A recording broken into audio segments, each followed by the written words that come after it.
ऐसा चाहूं राज में जहां मिले सबन को अन्न, छोट बड़े सब सम बसो, रविदास रहे प्रसन्न।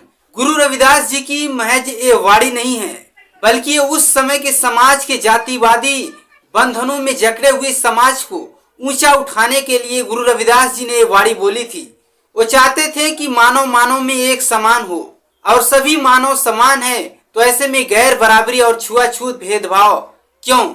जिस समय जातिवाद की बंधनें जकड़ी हुई थी, ब्राह्मणवाद काफी हावी था, उस समय गुरु रविदास जी ने अपनी सुंदर वाणी से मानव को एक नया संदेश दिया था।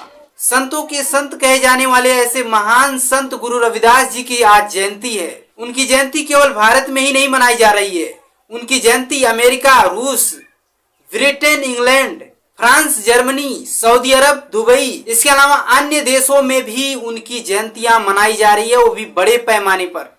वहीं पे भारत में भी बड़े पैमाने पर गुरु रविदास जी की जयंतियां इस समय मनाई जा रही है। गुरु रविदास जी की वाणी शिक्षा समानता पर आधारित था। एक ऐसे महान समाज सुधारक जिन्होंने बेगमपुरा की स्थापना की। बेगमपुरा का उन्होंने सपना देखा था। आज भी वो बेगमपुरा भारत में स्थापित नहीं हो पाया है, जिनके बच्चे आज भी उसी बेगमपुरा को स्थापित करने के लिए संघर्ष कर रहे हैं। बेगमपुरा यानी कि ऐसा राज्य गुरु रविदास जी चाहते थे जिसमें किसी के पास कोई गम ना हो, कोई दुख ना हो, सभी सुखी रहें। ऐसा राज्य गुरु रविदास जी चाहते थे। इसीलिए वो कहते थे कि ऐसा चाहूं राज्य में जहां मिले सबन को अन्न, छोट बड़ो सब सम बसे, रविदास रहे प्रसन्न। यानी कि कोई भूखा ना रहे, कोई छोट ना रहे, कोई छोटा ना रहे, कोई बड़ा ना रहे। इस तरह के भेदभाव को खत्म किया जाए। सभी लोग समान हैं, चाहे वो किसी भी जाति का हो, किसी भी धर्म का हो, वो किसी भी तरह से भूखा ना सो पाए। इसीलिए आप लोग देखते होंगे कि गुरुद्वारे में लंगर लगाया जाता है, फ्री में खाना खिलाया जाता है। गुरु रविदास जी की इस वाणी को आज भी किसी ने काट नहीं पाया है। इसीलिए उन्हें गुरुओं के गुरु संत शिरोमणि गुरु रविदास जी के नाम से जाना जाता है। इसके साथ साथ गुरु रविदास जी जाटो या चमार समाज से आते थे।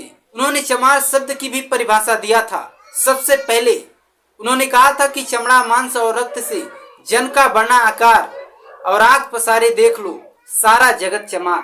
उन्होंने कहा था कि चमड़ा मांस से ही ये शरीर बना हुआ है। अगर बाकी लोगों को आप चमार बोलते हैं तो चमड़े से ही आपका भी शरीर बना हुआ है, रक्त आपके भी शरीर में है, तो इसका मतलब आप भी चमार हुए। यानी कि इंसानों को ही चमार बोला जाता है। लेकिन भारत में उल्टा है, यहाँ पे कुछ खास विशेष जाति वर्ग के लोगों को ही चमार बोला जाता है।